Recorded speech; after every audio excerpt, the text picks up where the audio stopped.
I In my appreciate you personal addressing opinion, that. is not so important. But and now we have a second patent.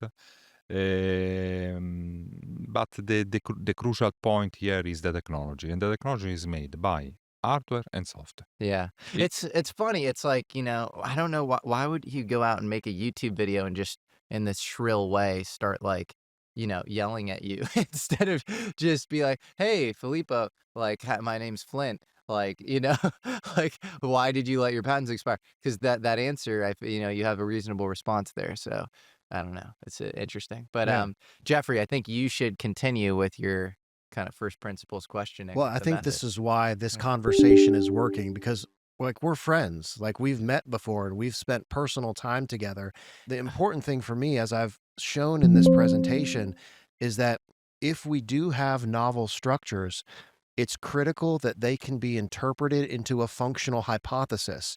For example, the shaft system below the Queen's chamber, it's been reported in archaeological documents, and you should have a model that interprets that into the function of the structure, which I've shown it's part of the extraction shaft system that was used to remove the product solution from the Great Pyramid. So I have done that in my work, is entertain these ideas, although speculative at this point because we haven't done actual archaeological excavations to prove any of this yet. I've taken it and incorporated it in a hypothetical working model where these new structures actually fit with what I've proposed. For example, the big void, it's in a perfect location for a heat exchanger, Hmm. right? Anytime you have exothermic reactions within a structure or an operating chemical manufacturing apparatus, you want a mechanism that can remove some of that thermal energy from the system. And the big void, although it's shown by the Muon team in a little bit different position, located above the Grand Gallery, is the ideal position for a heat exchanger that would remove some of that thermal energy from the reaction in the Grand Gallery, Mm. which we can get into much deeper depth. Whether which one comes out first, we don't know quite yet, but Yeah, yeah, we'll yeah. get into much more depth on the function of the Great Pyramid and how this new void, it's definitely real, right? We've detected it with the muon scanning. You've found It's it present. already, Yes. and they're 100% going to go in there and Now we are investigate it. dealing which is the exact shape of the Right. where it is exactly a meter Yeah. on the left, a meter on the right, but there is Yeah. a big void. It is. So that's I can actually say a it's good sure now, transition. Yeah. but it's very probable. So, we've talked about the initial scans. Here on the left is the first of the 3D models. So before, what we had is an overlay of the processed focus data Yeah. on top of existing archaeological diagrams. Mm. What we have now are the new 3D models that, Filippo, can you explain how these 3D models were developed? Who made these and how were they created? The 3D model was done by the authors of the paper. So it was done by Corrado and me Right. together. Right. So basically, what they've done is take the focused data and interpreted it into a new model Yeah. showing all of these features that they've discovered, which we'll Yes. get into that now. Right. So, talking about the position of the big void. Okay. So, again, the Scan Pyramids project and this muon scanning. So, muon scanning involves cosmic ray absorption. Mhm. These cosmic rays that come down from the atmosphere, there's a series of detection devices that are put inside the pyramid. You can see them here in the Queen's chamber, and they also have some on the outside of the pyramid on the northern side. And essentially, these muon detectors detect the absorption and diffraction of these muon rays that are passing through the pyramid structure, right? So these cosmic rays actually do permeate the structure. The chambers will reflect them in different directions, and the detectors monitor the difference between the body of the pyramid and the chambers of the pyramid.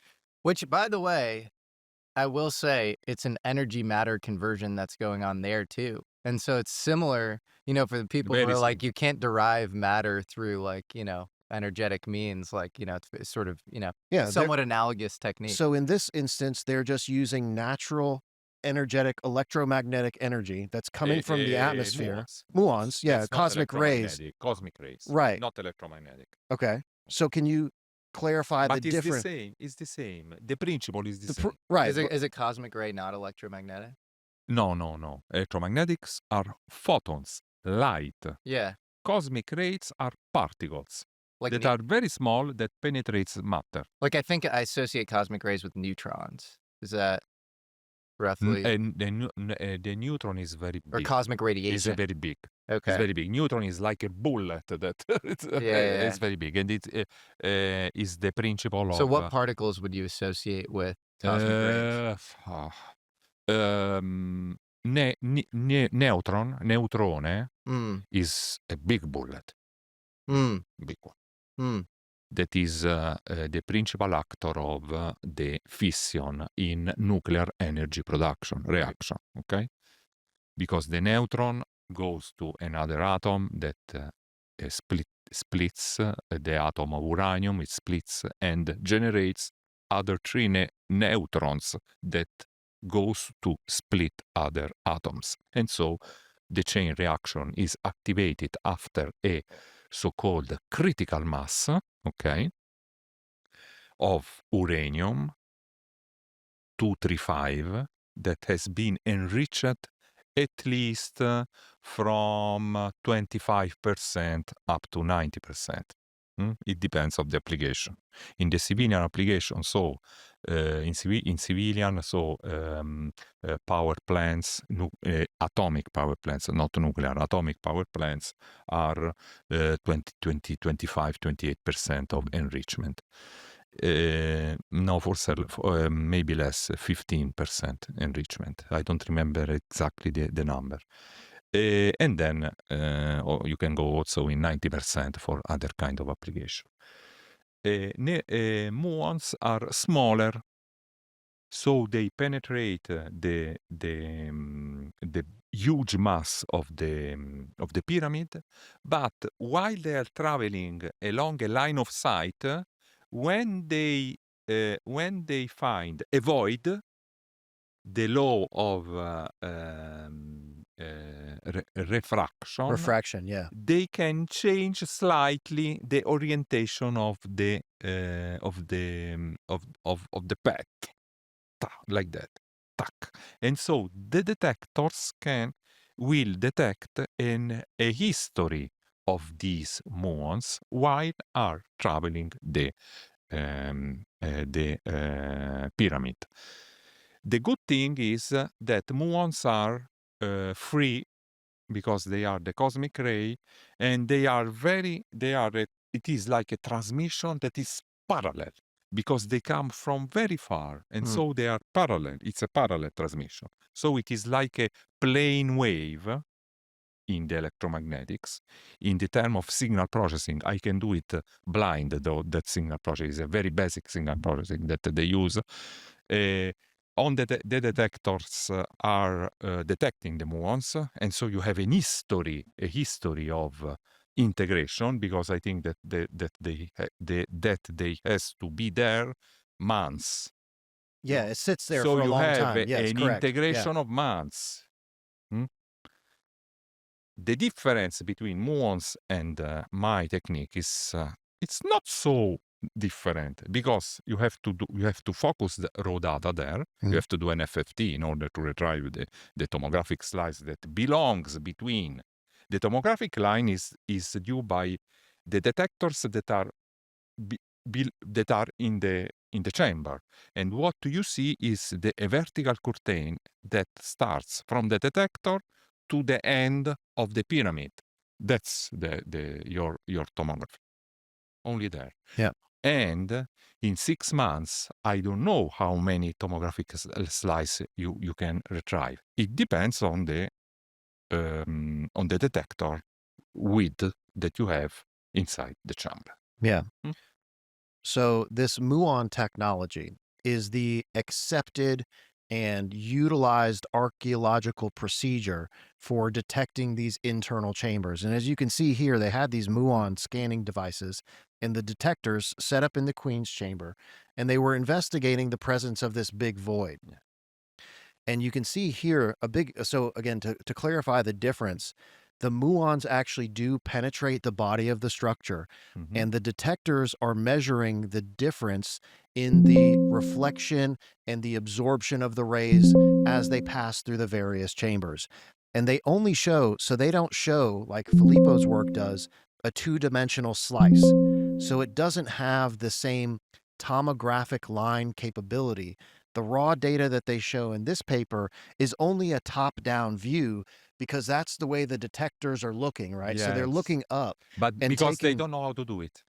Because you can, I don't say anything now because you can do also tomography with that. They don't Okay. know how to do it. Okay. Because you can do, but I don't say things that then they can replicate. Yeah, and that's why I incorporated this because I wanted to hear your Yeah. professional interpretation Yes. and opinion on this accepted technology and the reason why there might be a difference in what they're showing versus what you're showing. Yes. Because there It's there has good. to be an Yeah. explanation. That's a two-dimensional horizontal plane, not vertical plane. But it's good. Yeah. We can interpret it like that. But you can do also using muons, also tomography. You can Yep. do it. Can we get a little context on who's doing the muon scans and when? So this has been going on. So I'm certainly no expert in this. This paper is published by they work with a Japanese team that's been sponsoring and providing the funding for all of this, working in conjunction with the Ministry of Antiquities. And I think this was published, I don't have the publishing date, but this was But muon detection generally in the context of the Great Pyramids, or the Giza Plateau rather, would date back to like the 70s, I believe, yeah, 60s so and they 70s with actually Luis Walter so they Alvarez. they muon scanned the Central Pyramid back Yeah. in the 70s, and I have that paper in here as well, Mhm. so we can discuss the muon scanning of the Central Pyramid Yes. compared to the new SAR scanning. And So this was I'm not done. I'm not an expert in the technology. Yeah. That's why I would defer No, to but you Filippo to watched answer the very good. questions. You went in the detail about this paper because you are now explaining me how how we can read their data, their results. Sure. That is important. Yeah, and again, I wanted to be as transparent as possible Yeah. in the conversation where I present all of the information that we have to analyze all of it in conjunction with what the SAR team has presented. And this is just the opposing technology that has been conventionally accepted. Because again, SAR is new, it's controversial, people are either loving it or hating it, but this is the accepted technology. SAR Doppler tomography is, yeah. Correct. Yeah. Yeah. And the muon scanning is accepted within the archaeological community as the established methodology for scanning internal chambers. And just to add a little context, I think the original guy was Luis Walter Alvarez, who was not only extremely high up in the Manhattan Project and instrumental in, nuclear fission, and creating the atom bomb, but he and his son actually developed this theory that dinosaurs were wiped off the face of the earth due to an asteroid impact, and it Yeah. wasn't really accepted for a long time. I think I want to say this paper. I'll look at the name sounds familiar, and Yeah. he may be the author of this because it was during the 1970s. Yeah. When they muon scanned the Central Pyramid. So this was this idea that 66 million years ago, you had this, big asteroid impact, and it wasn't really respected until later on. And so I do think the muon scanning was always a little bit more accepted, but it is interesting, that Yeah.